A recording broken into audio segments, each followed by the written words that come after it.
Imagine viver em uma cidade onde durante 6 noites por mês ninguém sai de casa, onde lojas fecham antes do anoitecer, onde mães trancam os filhos dentro de casa, onde até a polícia evita fazer rondas. Tudo porque um homem decidiu que apenas sob a luz da lua cheia ele executaria sua justiça particular. Em 7 anos, 43 mortes. Sempre na mesma fase lunar. Sempre com a mesma precisão cirúrgica. O que você vai descobrir sobre Antônio Ferreira da Silva, conhecido como Lua, vai destruir sua percepção sobre a linha entre justiça e loucura no interior brasileiro. Isso aconteceu entre 1987 e 1994, no sertão da Paraíba, quando um homem sozinho transformou o ciclo lunar em cronômetro de morte. Mas antes de revelar por que Lua escolheu exatamente essas noites para matar, preciso contar sobre uma descoberta que os investigadores fizeram apenas em 1995. Todas as 43 vítimas tinham algo muito específico em comum. E quando você souber o que era, vai entender que talvez Lua não fosse apenas um assassino, talvez fosse o executor de uma justiça que ninguém mais tinha coragem de aplicar. Antônio Ferreira da Silva acordava todos os dias às 4h30 da manhã, não por obrigação, mas por devoção genuína ao trabalho que havia herdado do pai aos 16 anos. Aos 34 anos, ferreiro e serralheiro em São José de Piranhas, interior da Paraíba, Antônio representava a 3ª geração de uma família que moldava ferro com a mesma reverência que outros rezavam. Sua oficina na Rua do Comércio era mais que local de trabalho. Era santuário onde o ferro bruto se transformava em ferramentas, portões, grades que protegiam as casas simples da cidade. As paredes negras de fuligem guardavam décadas de história familiar. Martelos que pertenceram ao avô, forjas alimentadas pelo mesmo carvão que aquecia 3 gerações de ferreiras, e bancadas gastas pelo atrito de milhares de peças moldadas com paciência e precisão. Me conta de onde estão assistindo esse vídeo e já se inscrevem no canal porque a transformação desse homem vai chocar vocês. Conhecido por todos como Toinho do Ferro, ele tinha reputação impecável. Nunca atrasou uma encomenda, nunca cobrou preço injusto, nunca recusou o serviço para quem estava passando necessidade. Seus portões eram considerados os mais resistentes da região. Suas chaves nunca falhavam, suas ferramentas duravam décadas. Era o tipo de artesão que enxergava em cada peça de metal uma oportunidade de criar algo que duraria mais que sua própria vida. Casado há 8 anos com Socorro Alves, pai de 2 filhos, Miguel, de 6 anos, e Ana Clara, de 4, Antônio construiu uma vida sólida baseada em valores tradicionais sertanejos, trabalho honesto, família unida, fé em Deus. Sua casa de taipa rebocada ficava a 2 quarteirões da oficina. Tinha quintal com pé de manga, onde as crianças brincavam, e varanda onde ele tomava café com rapadura todas as manhãs antes de começar o trabalho. Mas Antônio carregava uma peculiaridade que todos da cidade conheciam, mas que ninguém levava a sério até 1987. Ele possuía conhecimento profundo sobre fases lunares e acreditava fervorosamente que a lua influenciava não apenas o crescimento das plantas e o comportamento dos animais, mas também o destino dos homens. Cada lua tem seu propósito, ele costumava dizer enquanto forjava ferro incandescente. Lua nova para começar, lua crescente para construir, lua cheia para colher o que plantou. E com o interior paraibano dos anos 80. São José de Piranhas, onde Antônio vivia com a família, não era exatamente um paraíso rural. Com população de aproximadamente 8.000 habitantes, a cidade sofria os mesmos problemas de todo o interior nordestino. Seca prolongada, êxodo rural, falta de oportunidades para jovens e principalmente a ausência quase total de segurança pública efetiva. A delegacia local tinha apenas 2 policiais para cobrir área de mais de 600 quilômetros quadrados. O delegado, Maurício Gomes, era político local que tratava o cargo como sinecura, aparecendo na cidade apenas 2 vezes por semana e ignorando sistematicamente denúncias que considerava problemas menores. Categoria que incluía roubos, agressões domésticas, ameaças e praticamente qualquer crime que não resultasse em morte imediata. Imaginem viver sem proteção policial. Deixem o like se estão acompanhando essa história. Essa ausência de autoridade criou território fértil para que grupos de criminosos locais operassem com impunidade total. Famílias tradicionais da região mantinham milícias privadas. Pequenos comerciantes eram constantemente extorquidos. Mulheres sofriam abusos sem ter a quem recorrer. E trabalhadores rurais eram explorados de formas que beiravam a escravidão. Antônio conhecia intimamente essa realidade porque, como ferreiro, recebia encomendas de toda a região. Fazia grades para proteger casas que haviam sido invadidas, consertava fechaduras quebradas por ladrões, fabricava cadeados especiais para comerciantes que perdiam mercadorias sistematicamente. Cada peça que saía de sua oficina contava uma história de medo, vulnerabilidade e abandono estatal. Para entender como Antônio Ferreira se transformou em Lua, o assassino que só matava durante luas cheias, precisamos voltar a março de 1987 e examinar o evento que racharam sua personalidade e plantaram as sementes de uma vingança que seguiria ciclos celestiais. O crime que mudou tudo. 12 de março de 1987. Na madrugada de uma quinta-feira ensolarada, Socorro Alves saiu como todas as semanas para lavar roupas no açude que ficava a 15 minutos de caminhada da cidade. Era a rotina que as mulheres de São José de Piranhas mantinham há gerações. Acordar cedo, caminhar até a água limpa, lavar as roupas da família enquanto conversavam sobre a vida e retornar para casa antes do sol esquentar demais. Socorro estava acompanhada de 2 vizinhas, Maria José Santos e Francisca Lima, e levava Miguel, de 6 anos, que gostava de brincar na água enquanto as mães trabalhavam. Era manhã tranquila de interior, daquelas que fazem as pessoas agradecerem por viver longe da correria das cidades grandes. Mas, às 8h30, quando as 3 mulheres estavam concentradas lavando roupas, foram abordadas por 4 homens armados, liderados por Josivaldo Ramos da Silva, conhecido como Zé Preto, um dos criminosos mais temidos da região, que já havia estuprado pelo menos 6 mulheres sem nunca ter sido preso ou sequer investigado adequadamente. O que aconteceu nas 2 horas seguintes destruiu não apenas a vida de Socorro, mas a sanidade de Antônio.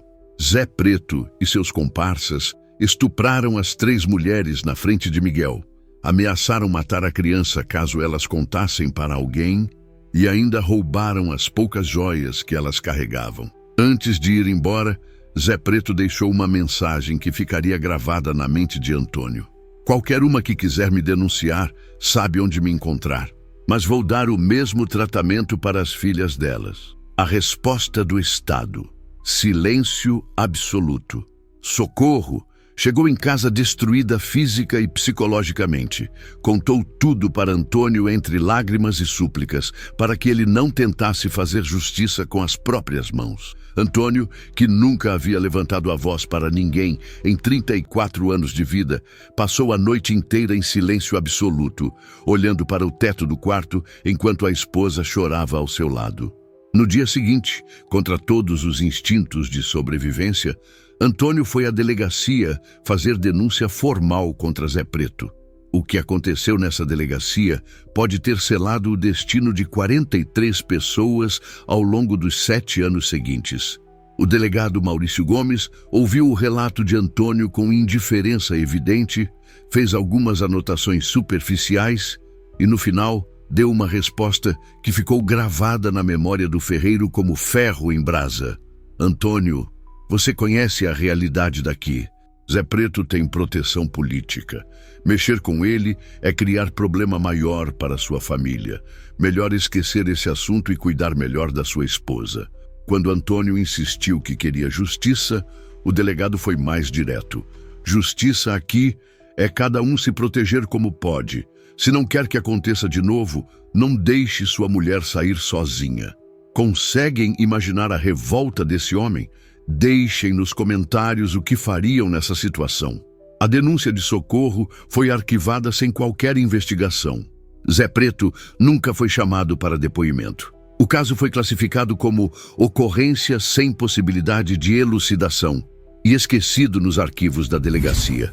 A primeira lua cheia, 23 de março de 1987. 11 dias após o estupro de sua esposa, Antônio começou a demonstrar comportamento estranho que Socorro atribuiu ao trauma, mas que na realidade era o nascimento de uma personalidade alternativa, que só emergiria sob luz lunar específica. Na noite de 23 de março de 1987, primeira lua cheia após o crime, Antônio saiu de casa às 23h, dizendo que ia verificar a oficina. Retornou às 4h da manhã com roupas sujas e arranhões nos braços, explicando que havia caído enquanto caminhava no escuro. No dia seguinte, Zé Preto foi encontrado morto na estrada que levava ao açude, onde Socorro havia sido estuprada. 3 tiros certeiros no peito, executados a queima-roupa. O corpo foi descoberto exatamente no local onde ele havia violentado as 3 mulheres, com um bilhete manuscrito colado na testa. A lua viu o que você fez. A lua cobrou o que você devia. O padrão que ninguém entendeu. Durante as primeiras investigações, ninguém conectou a morte de Zé Preto com Antônio Ferreira. O ferreiro pacífico nunca havia demonstrado inclinação para a violência, não possuía armas registradas. E na noite do crime estava aparentemente em casa com a família. Era suspeito improvável para qualquer investigador. Mas ao longo dos meses seguintes, um padrão começou a emergir que deveria ter alarmado as autoridades. Criminosos conhecidos da região começaram a aparecer mortos sempre durante luas cheias, sempre executados com precisão militar, sempre com bilhetes que mencionavam justiça lunar. João Batista Silva, que espancava a esposa publicamente há 5 anos, morto em maio de 1987, lua cheia. Severino Costa, que explorava trabalho infantil em sua fazenda, morto em junho de 1987, lua cheia. Manuel Santos, que vendia bebida adulterada e já havia causado 3 mortes por envenenamento, morto em julho de 1987, lua cheia. Percebem o padrão? Era mais que coincidência. Cada execução acontecia com intervalos de exatamente 29 dias, ciclo lunar completo. Cada vítima era encontrada em locais simbolicamente relacionados aos crimes que havia cometido. Cada bilhete trazia mensagens sobre justiça cósmica e dívidas que precisavam ser pagas. A dupla personalidade. Durante o dia, Antônio continuava sendo o ferreiro pacífico que todos conheciam. Trabalhava normalmente, tratava clientes com gentileza, cuidava da família com carinho. Mas pessoas próximas começaram a notar mudanças sutis. Ele desenvolveu obsessão por calendários lunares, começou a falar sobre ciclos de justiça e passou a acordar no meio da noite para verificar a oficina. Socorro foi a primeira a suspeitar que algo estava errado. Antônio ficava diferente 3 dias antes da lua cheia. Ela revelou anos depois em depoimento. Ele ficava mais quieto, mais pensativo e sempre encontrava desculpas para sair de casa na noite da lua cheia. Quando eu perguntava onde ele ia, dizia que precisava trabalhar em uma encomenda especial. Dr. Carlos Eduardo Mendes, psiquiatra forense da Universidade Federal da Paraíba, que estudou o caso Lua nos anos 90, revelou aspectos psicológicos que nunca foram adequadamente divulgados. O caso Antônio Ferreira representa exemplo raro de transtorno dissociativo de identidade, desencadeado por trauma extremo, combinado com sistema de crenças pré-existente. A obsessão lunar funcionava como gatilho para a emergência de personalidade alternativa, projetada especificamente para exercer vingança. Dr. Mendes explicou durante a entrevista exclusiva.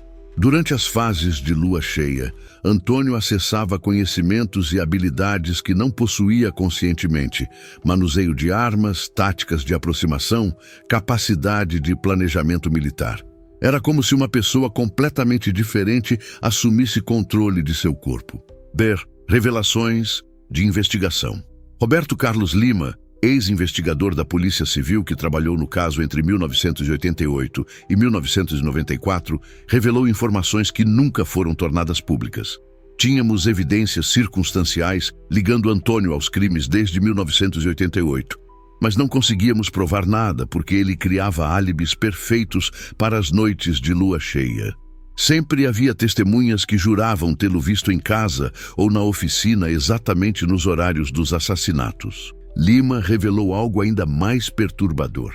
A verdade é que metade da população apoiava secretamente o que Lua estava fazendo. Ele matava apenas criminosos conhecidos que a justiça oficial ignorava. Recebemos dezenas de cartas anônimas pedindo para não investigar muito a fundo. O calendário da morte. Entre 1987 e 1994, Lua executou exatamente 43 pessoas, sempre criminosos conhecidos, sempre durante luas cheias, sempre seguindo padrão específico que revelava conhecimento detalhado sobre os crimes de cada vítima. Análise posterior dos assassinatos revelou sofisticação assustadora. Estupradores eram mortos nos locais onde cometeram os crimes. Ladrões eram executados com suas próprias armas. Agressores domésticos morriam na frente das casas de suas vítimas. Exploradores de trabalho infantil eram encontrados nos locais onde mantinham crianças. Dr. Mendes explicou a lógica psicológica. Lua não matava aleatoriamente. Cada execução era ritual de purificação, onde o local da morte simbolizava expiação do crime original. Era justiça poética executada por mente fragmentada, mas extremamente organizada.